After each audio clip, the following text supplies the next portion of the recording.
Okay, nitwa Alice Kayitesi nkaba ngiye kubasangiza ubuzima bwanjye buryo narokokeye muri Nyungwe.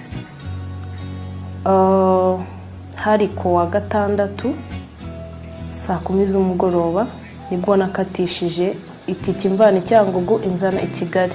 Wageze mu ishyamba tuhasanga igiti gitambitsemo, nibwo bwa mbere nari nciye mu ishyamba rya Nyungwe.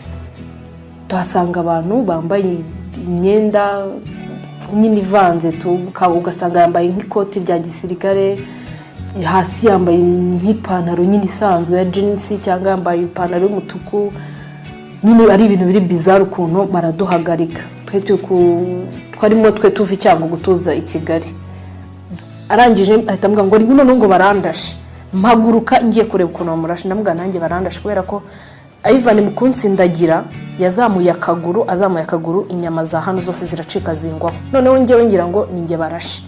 Nyine ubwo urumva nawe maze kubona ko Ivan wewe nta ipantaro y'uko kuguru nyine yari yacitse, ibyo binyama ari byo bindiho. Mu kugera aho ngaho igiti cyaramfashe, kimwe cyanjombye hano mu mugongo, ikindi kinjomba hano.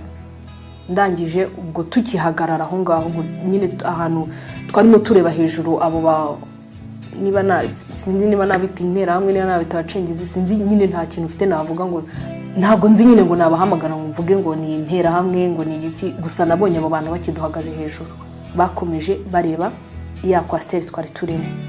Ubwo urumva Ivan nitwa Kayitesi Alice narokokeye muri Nyungwe, bahita batangira kurasa.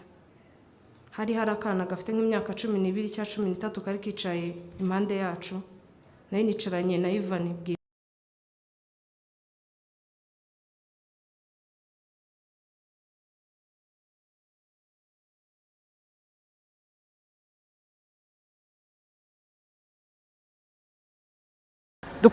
Dukora muri Kongo hari ibikoresho byacu bya biriyo, urumva njye na Ivan twagomba gusezera. Turagenda turahava. Ubwo sare nk'umuwe mwaka 2018 twari turi ni hafi ya hari Cyangugu. Dutashye dukora accident.